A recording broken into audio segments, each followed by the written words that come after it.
ఒక బైబిల్ పండితుడు ఈ విధంగా అన్నాడండి, భక్తి జీవితాన్ని బలహీనపరచడానికి ఎన్నో ప్రయత్నాలు జరుగుతూ ఉంటాయి. అయితే ఎవరైతే స్థిరంగా నిలబడతారో, బలంగా నిలబడతారో, తమ భక్తి జీవితాన్ని కాపాడుకుంటారో వారు బహుగా ఆశీర్వదించబడతారు, బహుగా ఫలిస్తారు. అంతే కదండి.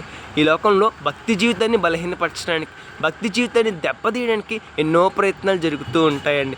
అది బంధువుల ద్వారా కావచ్చు, మిత్రుల ద్వారా కావచ్చు, మన యొక్క రక్త సంబంధికుల ద్వారా కావచ్చు. ఎన్నో ప్రయత్నాలు మన భక్తి జీవితాన్ని బలహీనపరచడానికి జరుగుతూ ఉంటాయి, భక్తి జీవితాన్ని దెబ్బతీయడానికి జరుగుతూ ఉంటాయి. మన సమస్యల ద్వారా కావచ్చు, మన బాధల ద్వారా కావచ్చు, మన కష్టాల ద్వారా కావచ్చు, మన భక్తి జీవితం బలహీనపడిపోయే ప్రమాదం ఉంది. అట్టి పరిస్థితుల్లో కూడా ఎవరైతే స్థిరంగా నిలబడతారో, బలంగా నిలబడతారో, దేవుని కలిగి జీవిస్తారో, దేవుని కొరకు జీవిస్తారో వారు బహుగా ఆశీర్వదించబడతారు. ఎక్కడ ఉంటుంది సందర్భం అంటే పరిశుద్ధ గ్రంథంలోని యోబు గ్రంథంలో ఉంటుంది.